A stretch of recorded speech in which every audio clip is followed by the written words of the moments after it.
We've been married for 60 years, and these mistakes almost ended us. Please hear this before you skip. I'm Harold, and this is my wife Denise. We've been married for 60 years, and I need to tell you something right now before you click away or skip ahead. What we're about to share with you, we wish someone had told us on our wedding day, back in 1964. These aren't small things. These are the mistakes that almost broke us. And if you're in a relationship, or thinking about one, you need to hear this. When Harold says almost broke us, he means it. There were years, honestly, where I wasn't sure we'd make it to our next, anniversary. And looking at us now, sitting here together, people assume it's been smooth. They see 60 years and think we figured it out early. We didn't. We made mistakes that cost us time. Closeness. Things we can't get back.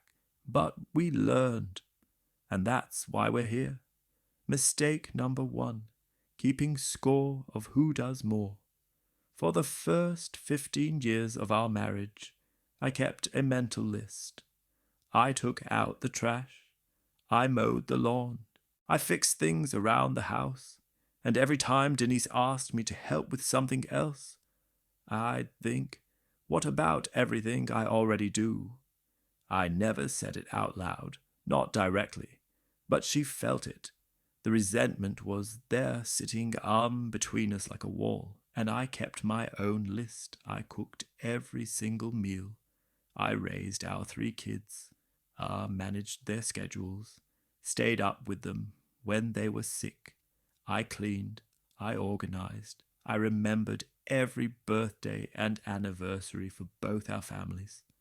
And when Harold would come home and complain about being tired, I wanted to, scream, but I didn't.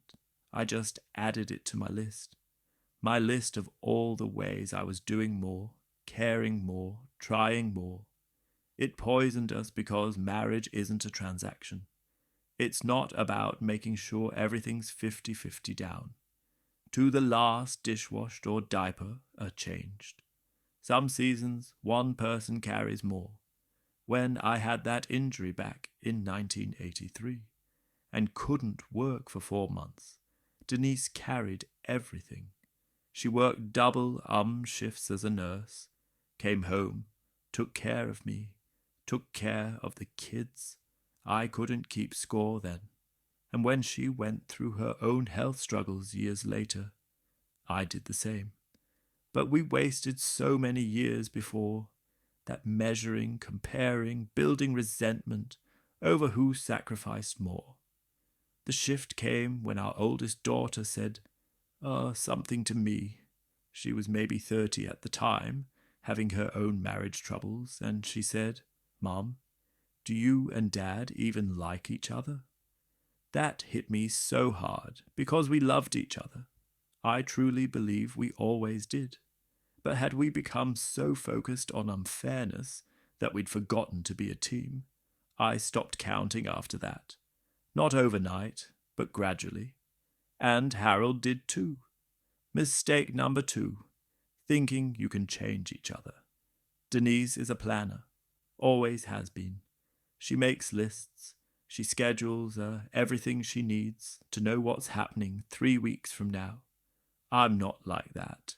I've always been more spontaneous, more go with the flow.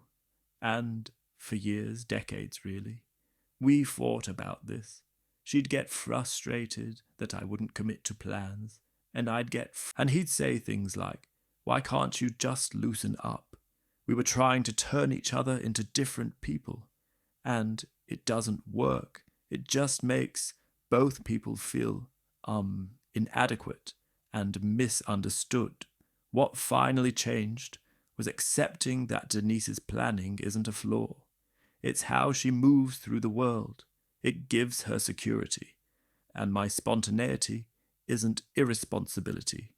It's how I find joy. We had to stop seeing our differences as problems to fix and start seeing them as things to work with.